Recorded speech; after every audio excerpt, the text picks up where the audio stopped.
Dr. Elena Rodriguez stood in the control room of the space station. Her hands shook a little as she looked at the big screen showing the alien ship. The ship was beautiful and scary at the same time. It looked like it was made of crystal and metal mixed together. The ship was huge, much bigger than any human ship she had ever seen. "They're here," said Captain Jake Morrison. He was a tall man with gray hair and serious eyes. Jake had been in space for 20 years, but he had never seen anything like this. The alien ship had appeared near Earth 3 days ago. Now it was coming closer to meet them. Elena took a deep breath. She was the best scientist Earth had when it came to studying life. The government had picked her to talk to the aliens first. She felt scared, but also excited. This was the most important day in human history. "What do they want?" asked Amy Chun. She was a young officer who worked with Jake. Amy had studied the alien messages they received. The aliens called themselves the Zephyrian Collective. They said they wanted to study humans like scientists study animals in the wild. "They want to learn about us," Elena said. "They think we're just another simple life form they can put in their books." Jake looked worried. "Are they dangerous?" Elena shook her head. "I don't think so. They seem like scientists. They've been traveling around space for thousands of years, studying different planets and the creatures that live on them. We're just the next thing on their list." The communication system made a beeping sound. A voice spoke in perfect English, but it sounded strange. The words were right, but the tone was wrong. It was like listening to a computer trying to sound human. "Human representatives, this is bioanalyst Kethfor of the Zephyrian Research Vessel. We request permission to begin our biological survey of your species. This is a standard procedure. We will cause no harm to your people." Jake pressed a button. "To answer, this is Captain Morrison of the Earth Defense Force. We welcome you to our system. Dr. Rodriguez will represent humanity in these meetings." Elena felt her heart beating fast. She had practiced what to say many times, but now that it was real, she felt nervous. "Hello, Kethfor. I'm Dr. Elena Rodriguez. I study life forms, just like you do. I'm ready to help you learn about humans." There was a pause, then Kethfor spoke again. "Excellent. We have prepared a meeting space on the neutral station gateway. Our scans show that your biology is compatible with our standard atmospheric mix. We will begin with basic biological readings." Amy looked at Elena. "Are you sure about this? We don't know what their standard biological readings really mean." Elena nodded. "It's okay. From what I've studied about the Zephyrians, they're very careful. They don't want to hurt the creatures they study. They just want to understand how we work." 2 hours later, Elena found herself on the space station. Gateway. The station was built by humans and aliens working together. It was a place where different species could meet safely. The Zephyrian part of the station looked very different from the human part. Everything was smooth and curved, like it had grown instead of being built. Kethfor was waiting for her. The alien was tall and thin, with skin that looked like it was made of small blue scales. It had 4 arms and eyes that were much bigger than human eyes. When it moved, it seemed to float instead of walk. "Dr. Rodriguez," Kethfor said through a small device that translated its words. "We are pleased to meet you. Your species is new to us. We have studied 47,000 different life forms across the galaxy. Humans will be number 47,001. Elena smiled. "We're happy to meet you too. This is very exciting for us. We've never met aliens before." Kethfor made a sound that might have been laughter. "Yes, we know. Your species is very young. You have barely left your home planet. Most species we study are still living in their natural habitats when we find them." The alien led Elena to a room filled with strange machines. The walls were covered with screens showing numbers and pictures that Elena didn't understand. Other Zephyrians were working at different stations. They all looked similar to Kefvar, but some were taller or had different colored scales. "These are our biological scanners," Kefvar explained. "They can tell us everything about how a life form works. We will scan you first, then we may ask for more human subjects if needed." Elena stood where Kefvar told her to stand. The machines around her started to hum and glow. She felt a warm, tingling sensation all over her body, but it didn't hurt. She watched the screens as they filled with information about her, but something was wrong. The other Zephyrians started to look confused. They were pointing at their screens and talking to each other in their own language. Their voices sounded worried. Kefvar stared at its main screen. The alien's big eyes got even bigger. "This is unusual," it said slowly. "What's wrong?" Elena asked. "The readings are contradictory," Kefvar said. "According to our scanners, you should not be able to exist." Elena felt a chill run down her spine. "What do you mean?" "Your biology shows signs of being both a predator and prey species. Your body chemistry suggests you should be dead from toxin exposure. Your muscle and bone structure indicates you should be much stronger than our readings show, but also much weaker." Kefvar looked at her with those big eyes. "Dr. Rodriguez, are you sure you are a normal example of your species?" Elena nodded. "Yes, I'm completely normal." "Why?" "Because according to our instruments, you are biologically impossible." The room fell silent except for the humming of the machines. Elena looked around at the confused alien scientists. She had thought this meeting would be simple. The aliens would scan her, learn about humans, and then everyone would be friends. But now she realized that something was very wrong. The Zephyrians, who had studied thousands of species across the galaxy, had never seen anything like humans before, and from the worried looks on their faces, that was not a good thing. "We need to run more tests," Kefvar said quietly. "Many more tests." Amy Chun watched the alien scientists through the glass wall.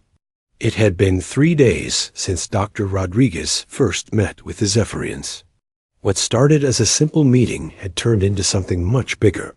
The aliens had brought more equipment and more scientists. They were working day and night, trying to understand the human biology.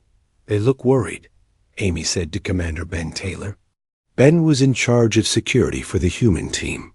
He was a big man with kind eyes, but Amy could see he was getting nervous about the situation. "They should be worried," Ben said. "Look at all that equipment they brought. That's not normal for a simple biological survey." Through the glass, they could see Dr. Rodriguez sitting in the middle of a circle of alien machines. The machines were bigger now, and there were more of them. Lights flashed and screens showed complicated pictures and numbers.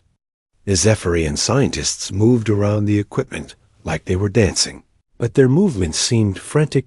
Amy had studied the alien language a little bit. She could understand some of what they were saying to each other.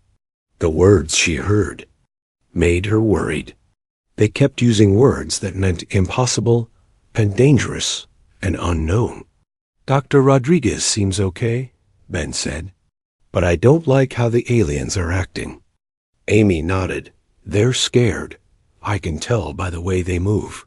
Something about Elena's test results has them really frightened." Inside the testing room, Elena was getting tired. She had been scanned, poked, and examined for hours every day. The aliens were very polite, but she could see they were getting more and more confused. Every test they ran seemed to make things worse instead of better. "Dr. Rodriguez," Kefvar said, "we need to ask you some questions about your planet." Elena sat up straighter. "Of course." "What do you want to know?"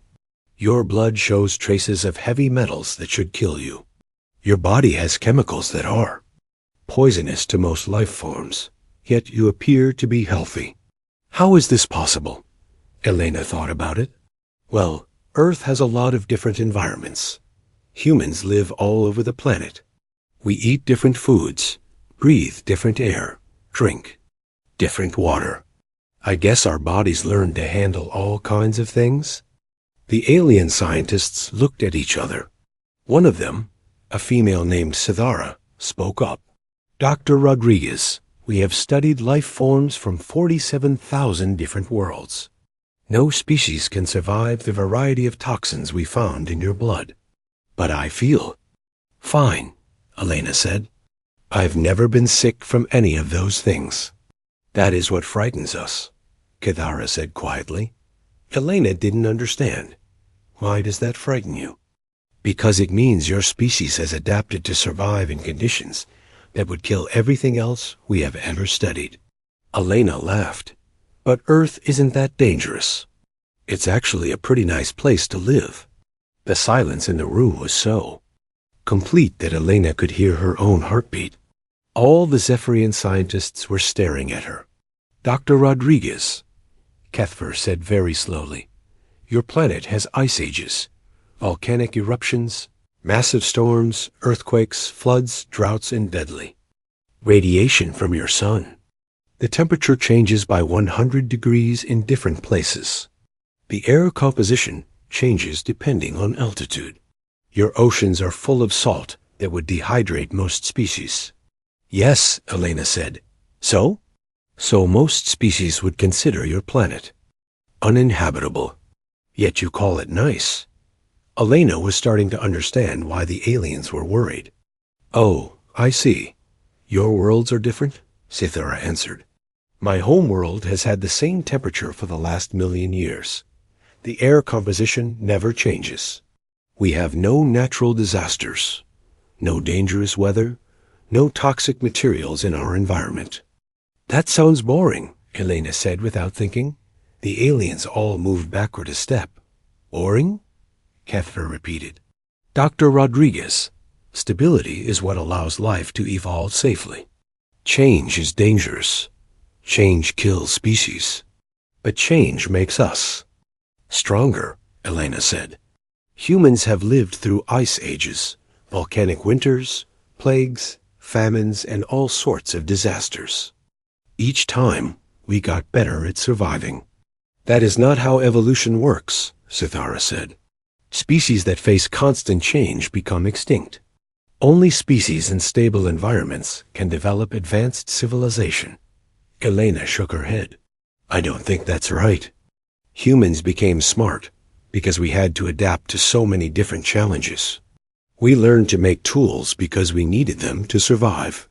We learned to work together because we had to face dangers that were too big for one person. The room fell. Silent again. Elena could see the aliens were thinking hard about what she had said. Dr. Rodriguez, Cuthbert said finally, we need to examine more humans. We need to understand if you are unusual, or if all humans are like you. Elena nodded. That's fine. I can ask for volunteers. We also need to examine your physical capabilities, Cithara added. Our scans show muscle and bone density that suggests remarkable strength and endurance, but we need to see how your bodies actually perform. Elena agreed to the tests. She didn't understand why the aliens were so worried about normal human abilities. She thought they would be impressed by human adaptability, not frightened by it. Over the next few days, more humans joined the testing. Jake Morrison volunteered, along with Amy Chun and Ben Taylor. A few other humans from the space station also agreed to help. The results were always the same. Every human tested showed the same impossible biology. Every human had toxins in their blood that should have killed them. Every human had adaptations that should not have been possible. But the real shock came when the aliens tested human physical abilities. They asked Amy to run on a machine that measured endurance. Amy, who was in good shape but not an athlete, ran for 2 hours before getting tired. The aliens stared at their instruments in disbelief. This is impossible, one of them whispered. No species can maintain that level of activity for so long. I'm not even that good at running, Amy said. You should see our marathon runners. They can run for 4 or 5 hours without stopping. The alien scientists looked at each other with what Elena was beginning to recognize as fear. Dr. Rodriguez, Cuthbert said privately, we need to contact our home world. We need to report what we have found. Is that bad? Elena asked. We do not know, Cuthbert said. But we have never encountered a species like yours before. Your biology suggests adaptations. That should not exist. Your planet sounds like what we call a death world, a place so dangerous that only the most deadly predators could survive. Elena felt a chill. Are you saying we're dangerous? We are saying, Cuthbert replied, that we do not understand what you are. Elena stood in front of a large screen showing pictures of Earth. The Zephyrian scientists sat in front of her, their big eyes focused on every word she spoke. She had been asked to explain human history and evolution. What she thought would be a simple presentation had turned into something much more serious. Humans first appeared about 300,000 years ago, Elena began. We started in Africa, but we spread all over the planet.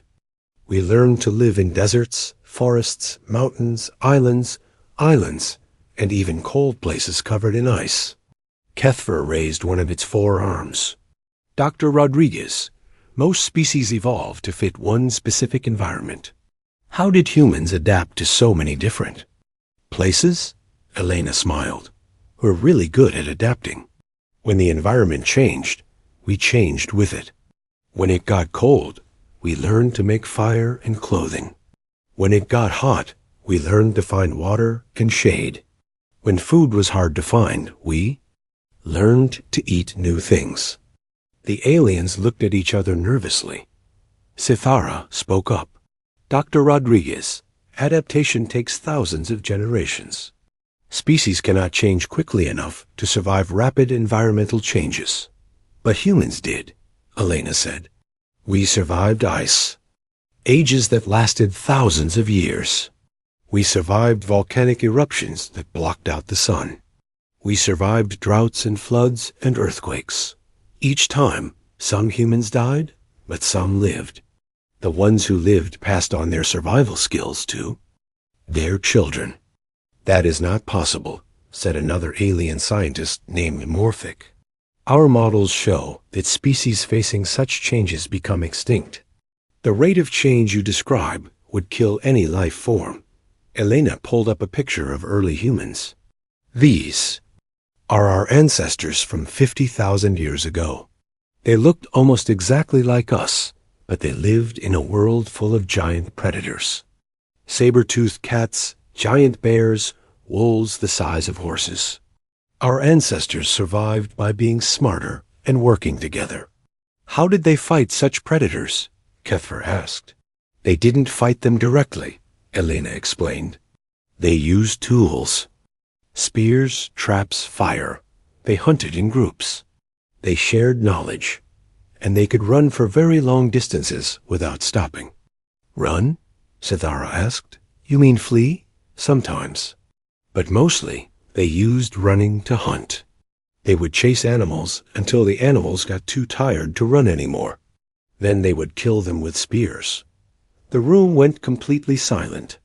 Elena could see the aliens were disturbed by this information. Dr. Rodriguez, Cuthbert said slowly, are you saying that humans hunted by chasing prey until it collapsed from exhaustion? Yes, it's called persistence hunting. We still do it sometimes. Humans can run for hours and hours. Most animals can run faster than us, but they can't run as long as us. Morphic stood up quickly. That is a predator behavior, a very dangerous predator behavior. Elena was confused. But humans aren't that dangerous. We're omnivores. We eat plants and meat. We're not pure predators. Dr. Rodriguez, Sithara said, persistence hunting is only used by the most feared predators in the galaxy. Species that hunt this way are classified as extremely dangerous. But we're not dangerous, Elena said. We're peaceful. We build cities, we make art, we help each other. You also survived multiple extinction events, Kethvar pointed out. You said ice ages, volcanic winters, climate changes. How many extinction events has your species survived? Alana thought about it. I'm not sure exactly. Maybe 5 or 6 major ones? Plus lots of smaller disasters. The aliens looked horrified. One of them started making rapid clicking sounds, which Elena had learned meant they were very upset. Dr. Rodriguez, Kethvar said, most species that survive even one extinction event become the dominant predator on their planet. You are saying humans survived multiple extinction events and still developed civilization? Yes. Why is that bad? Because it means humans are the ultimate survivor species. You adapt to anything, survive everything, and keep growing stronger. Elena was starting to realize that what she thought was normal human history sounded terrifying to the aliens. But we're not monsters. We take care of our sick and old. We have families and friends. We create beautiful things. That makes you even more dangerous, Morthic said. A mindless predator is predictable. An intelligent predator that works in groups is the most dangerous thing in the universe. Ben Taylor had been listening to the conversation from the observation area. He decided to join the discussion. May I ask what you're so worried about? The aliens looked at the big human soldier. Ben was tall and strong, with scars on his arms from various accidents and fights. To Elena, he looked like a friendly protector. To the aliens, he apparently looked like something else. Commander Taylor. Kethvar said carefully, "How did you get those marks on your arms?" Ben looked down at his scars. "Oh, these? This one is from a knife fight when I was young and stupid. This one is from a fire I helped put out. This one is from a piece of metal that cut me during a spacewalk. This one is from a training accident.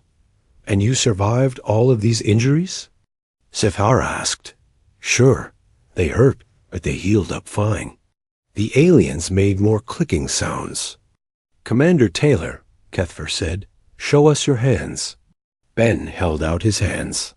They were big and strong, with calluses from years of physical work. "Dr. Rodriguez," Kethvar said, "look at his hands. The bone density, the muscle development, the skin thickness. These are the hands of a creature designed to break things." Elena looked at Ben's hands. They looked normal to her. They're just hands. All humans have hands like that. "No," Morthic said. "Most species have appendages designed for specific tasks. Grabbing food, manipulating tools, sensing the environment. Human hands are designed for gripping, crushing, and applying force. We use our hands for lots of things," Ben said. "We write, we build, we create art. You also use them as weapons." Sithara pointed out, "Your species can kill with just your hands." Ben shrugged. "I guess if we had to. But we don't usually want to hurt anyone." "But you could," Kethvar said. "All humans could. You are all potential predators." Elena was getting frustrated. "We're not predators. We're civilized. We have laws and morals and ethics." "Dr. Rodriguez," Kethvar said gently, "we understand that humans are civilized. That is what makes you so frightening. You have the biology of an apex predator, the adaptability of a survivor species, and the intelligence of an advanced civilization. Plus," Morthic added, "you think all of this is normal." Elena sat down heavily. She was beginning to understand what the aliens were seeing. To them, humans weren't just another species to study. They were something that shouldn't exist. They were creatures that had evolved beyond what should be possible. "What happens now?" she asked. "Now," Kethvar said, "we must report to our government. They will decide what to do about humanity." "Are we in danger?" Ben asked. "We do not know," Sithara said. "But the galaxy has never encountered a species like yours before. Your very existence challenges everything we thought we knew about evolution and biology. Elena looked at the worried alien faces around her. She had wanted to make friends with the aliens. Instead, she had apparently terrified them by simply being human. "We're not monsters," she said quietly. "No," Kethver agreed. "You are something much more dangerous. You are the impossible made real." Jake Morrison stood in the communication center, watching the screens that showed space around Earth. 3 more Zephyrian ships had arrived during the night. They were bigger than the first one, and they carried weapons.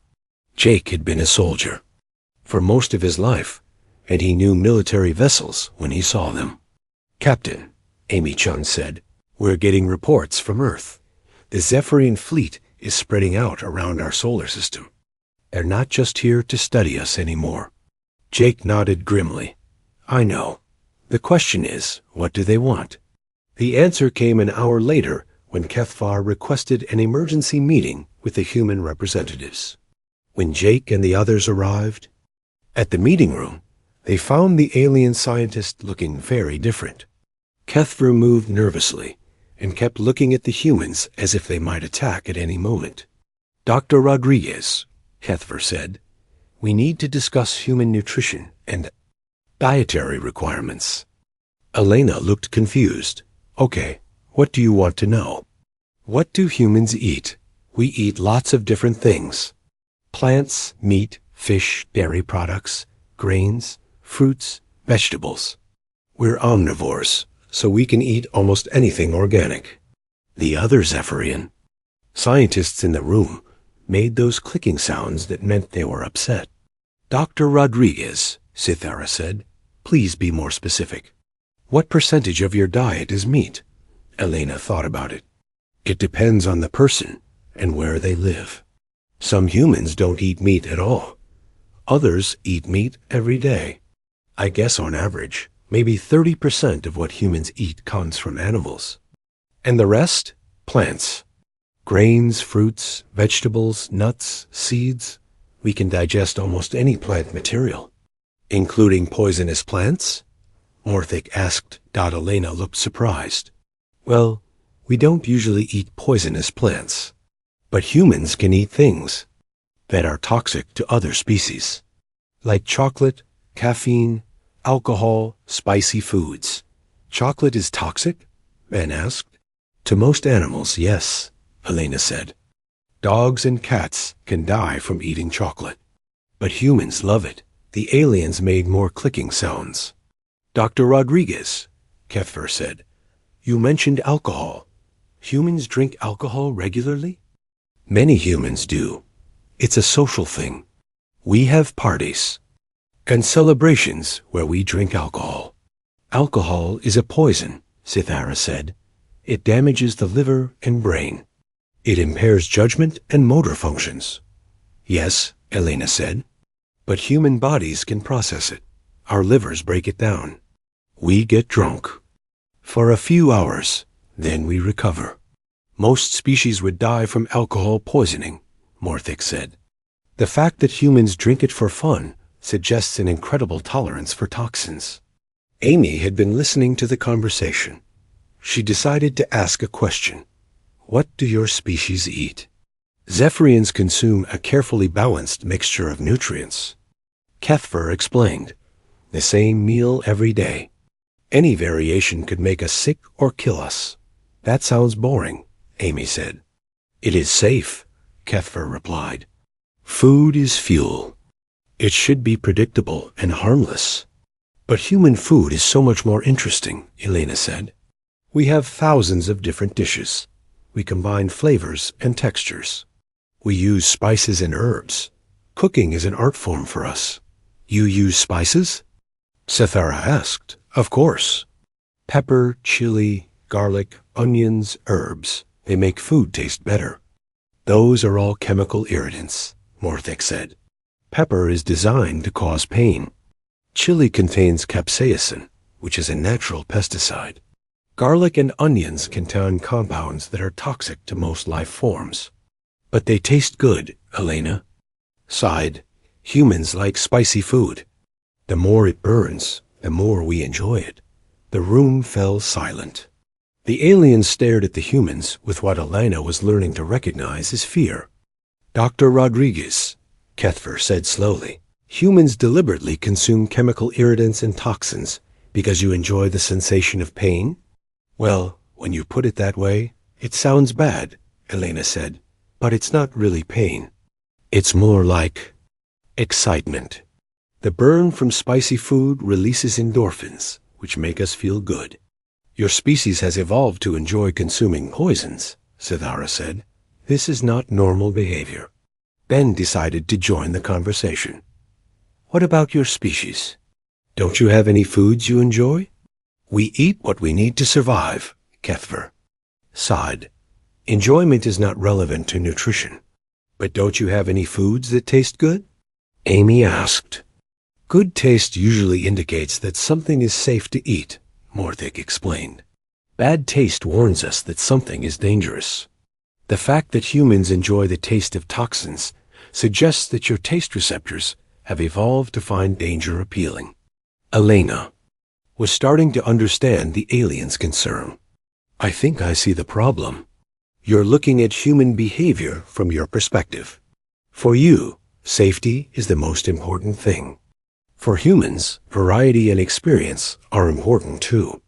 Dr. Rodriguez, Kethver said, we need to ask about human physical capabilities. Our scans suggest that humans are much stronger and more durable than your appearance would suggest. What do you mean?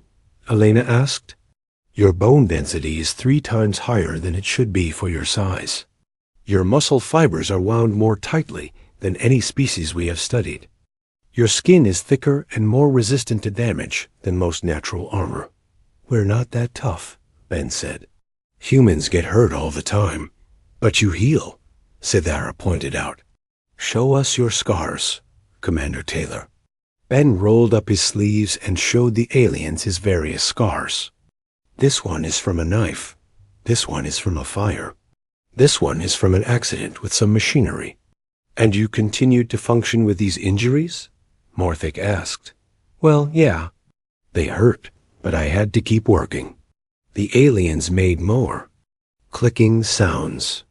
Commander Taylor, Kethver said, any one of those injuries would have killed or permanently disabled most species. Yet you speak of them as minor inconveniences. They were minor, Ben said. I've had worse. Worse? Sithara asked. I broke my leg once. Had to walk 5 miles to get help. It hurt, but I made it. The aliens looked at each other in what Elena now recognized as panic. Dr. Rodriguez, Kethver said, we need to understand human pain tolerance. What is the worst injury a human can survive? Elena thought about it. People have survived incredible things. Lost limbs, massive blood loss, severe burns, being crushed by heavy objects. As long as the brain and heart keep working, humans can survive almost anything and continue to function. Sometimes, adrenaline can keep humans going, even when they're badly hurt. There are stories of people fighting off attackers while severely injured, or rescuing others from burning buildings while they themselves were wounded. You are describing berserker behavior, Morthic said quietly. The ability to ignore pain and continue fighting despite severe injury is a characteristic of the most dangerous predators in the galaxy. We're not predators, Amy said. We're just tough. Dr. Rodriguez, Kethver said. What is the longest distance a human can run without stopping? Elena smiled. The marathon world record is just over 2 hours for 26 miles. But humans can run much farther if they pace themselves. Ultramarathon runners can run for 24 hours or more. How far can they run in 24 hours? Sithara asked. I think the record is around 180 miles. The aliens made clicking sounds so loud it hurt Elena's ears. Dr. Rodriguez, Kethver said when the noise stopped, you are describing persistence hunting behavior.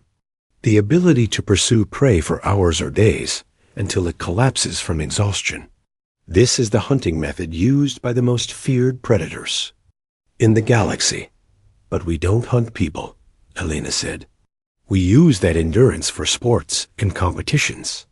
You compete to see who can hunt the longest? Morthic asked. No, we compete to see who can run the farthest. It's fun. The room fell silent again. Elena could see the aliens were deeply disturbed by this information. Dr. Rodriguez, Cuthbert said finally, we must report these findings to our government. Immediately. Humanity is not what we thought it was. What did you think we were? Elena asked. A young, primitive species that we could easily study and catalog, Cithara replied. Instead, we have found the most dangerous predator species in the galaxy. We're not dangerous, Elena insisted. Dr. Rodriguez, Cuthbert said gently, you are a species that drinks poison for fun, ignores pain that would kill others, and can hunt prey for days without rest.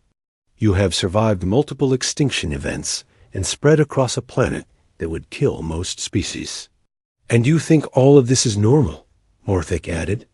Elena looked around at her fellow humans. To her, they looked like ordinary people. But she was beginning to see them through alien eyes, and what she saw was terrifying. What happens now? She asked. Now, Cuthbert said, we must decide what to do about humanity before you spread to other worlds. Elena sat alone in her quarters, staring out at the stars. Through the window, she could see the Zephyrian fleet surrounding Earth. There were 12 ships now, all of them armed. The aliens had gone from curious scientists to worried military. Commanders in just 2 weeks. A soft chime told her someone was at her door. She opened it to find Amy Chun looking worried. Elena, we need to talk, Amy said. I've been monitoring the alien communications. They're talking about something called containment protocols. Alana felt a chill run down her spine. What does that mean? I'm not sure, but it doesn't sound good. Jake wants to meet with all of us. He thinks we're in serious trouble. An hour later, the human team gathered in the main conference room. Jake Morrison looked tired and stressed. Ben Taylor was checking his weapons, which made Elena nervous. Amy Chun was studying alien language patterns on her computer. The situation is bad, Jake said without introduction. The Zephyrians have been in contact with other alien species. They're sharing information about humanity, and the response is not good. What kind of response? Elena asked. Fear, Jake said. The aliens are afraid of us. They think we're some kind of super predator that could threaten the entire galaxy. But we're not, Elena said. We're peaceful. We haven't attacked anyone. That's not how they see it, Amy said. I've been analyzing their communications. They think humans are a death world species, creatures that evolved on a planet so dangerous that we became dangerous ourselves. Ben looked up from his weapons. Are they planning to attack us? I don't know, Jake said, but they're definitely planning something. They keep talking about containment and prevention of spread. Elena felt sick. This is my fault. I should have explained things better. I should have made them understand that we're not monsters. It's not your fault, Amy said. The problem is that everything normal about humans looks terrifying to them. We can't change what we are. Before anyone could respond, the communication system activated. Cuthbert's voice filled the room, but the alien sounded different now, more formal and cold. Human representatives, please report to the main meeting hall immediately. We have important matters to discuss. The humans looked at each other nervously. Jake stood up first. Let's go. But stay alert. Something feels wrong. When they arrived at the meeting hall, they found a very different scene than before. The room was filled with Zephyrian scientists and military officers. Their body language was tense and hostile. Cuthbert stood at the front, flanked by 2 large aliens wearing what looked like armor. Dr. Rodriguez, Cuthbert said, We have completed our analysis of humanity. We have also consulted with other species in the galactic community. The results are ... concerning. Elena stepped forward. What did you find? We found that humans are the most dangerous species ever encountered. You have biological capabilities that should not exist. You have survived environmental changes that should have killed you. You have spread across a planet that most species would consider uninhabitable. But we're not dangerous, Elena said again. We're explorers, artists, scientists. We build things, we create beauty, we help each other. You also wage war, said one of the armored aliens. Our scans of your planet show evidence of massive conflicts. Weapons capable of destroying entire cities. Military forces numbering in the millions. Jake stepped forward. Yes, humans have fought wars. But we've also worked for peace. We've built international laws, peace treaties, organizations to prevent conflict. After studying 47,000 species, Kethver said, we have learned that truly dangerous species always justify their actions. They always claim to be peaceful while maintaining the ability to destroy their enemies. We maintain weapons for defense, Ben said.